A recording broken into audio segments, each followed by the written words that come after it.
नमस्कार। चैनल पर आप सभी का हार्दिक स्वागत है। आज के वीडियो में मैं एक कहानी लेकर आया हूं जिसका शीर्षक है काला हिरन। ये कहानी विशेष तौर से उन हम उम्र दोस्तों के लिए है जो 80 के दशक में पैदा हुए और 90 के दशक में पले बढ़े।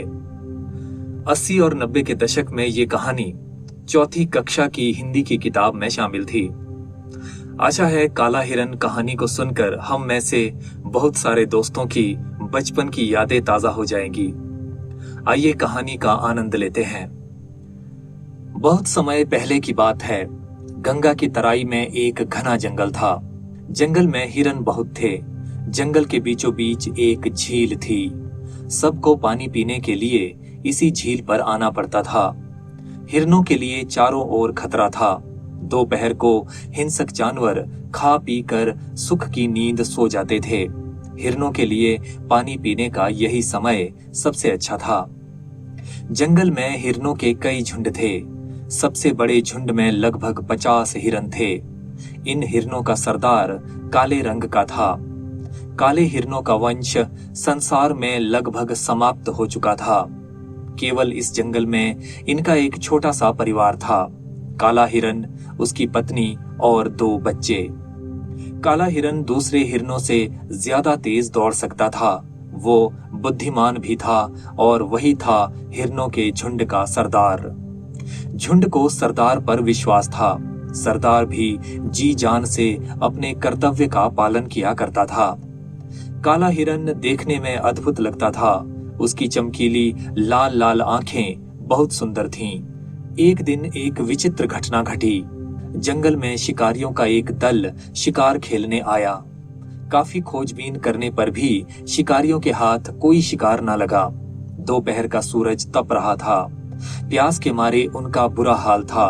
शिकारी पानी की तलाश में इधर उधर भटकने लगे।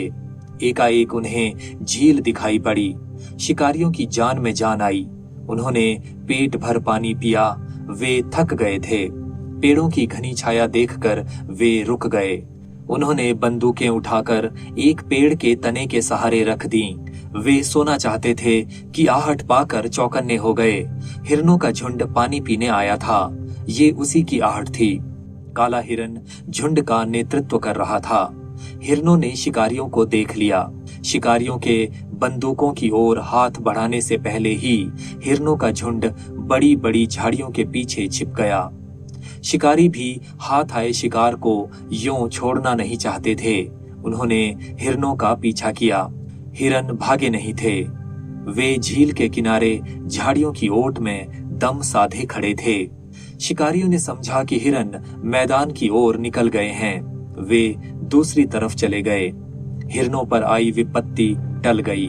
शिकारियों ने काले हिरन को देख लिया था। शिकारियों में उस देश का राजकुमार भी था। वो काले हिरन को देखकर आश्चर्यचकित हो गया।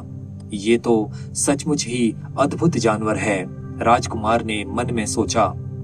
राजकुमार काले हिरन को जिंदा पकड़ना चाहता था।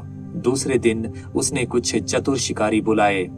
बड़े बड़े जाल हाथ में लेकर वे लोग जंगल की ओर रवाना हो गए।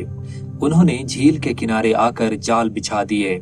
उन्हें विश्वास था कि हिरनों का झुंड झील पर पानी पीने अवश्य आएगा। शिकारी दम साधे हिरनों की प्रतीक्षा करने लगे। कुछ ही देर में शिकारियों को हिरन आते दिखाई दिए। शिकारी झाड़ियों के पीछे छिप गए। हिरनों का झुंड झील की ओर बढ़ा। काला हिरन झुंड के आगे आगे चल रहा था। शिकारी उसे घेरना चाहते थे। एक शिकारी झाड़ियों की ओट लेता हिरनों के पीछे पहुंच गया। उसने हवा में गोली चलाई। गोली की आवाज सुनते ही हिरनों में भगदड़ मच गई। उसी भागदौड़ में काला हिरन जाल में फंस गया। शिकारी भी तो यही चाहते थे। उन्हें हिरनों का शिकार तो करना था नहीं। राजकुमार ने अपने साथियों को पीछे हटने का आदेश दिया। वो बाकी हिरनों को जानबूझकर भगा देना चाहता था। मगर ये क्या? राजकुमार आश्चर्य में पड़ गया। काले हिरन को जाल में फंसा देखकर हिरन भागते भागते रुक गए। सारे हिरन एक घेरा बनाकर काले हिरन के पास आकर खड़े हो गए। जानवरों के संगठन का अद्भुत दृश्य उपस्थित हो गया। लगता था सारे हिरन अपने नेता के लिए आत्मसमर्पण करने को तैयार हैं।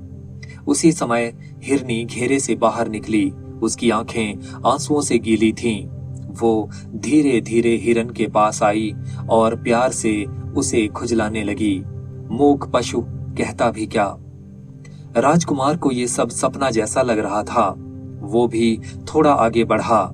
उसे विश्वास था कि उसके जाने से हिरनी भाग खड़ी होगी, किंतु ऐसा नहीं हुआ। हिरनी उसी तरह खड़ी हिरन को खुजलाती रही। राजकुमार चाहता तो आसानी से हिरनी को पकड़ सकता था, किंतु उस समय वो सब भूल गया। छोड़ दो इसे, एकाएक राजकुमार ने आदेश दिया।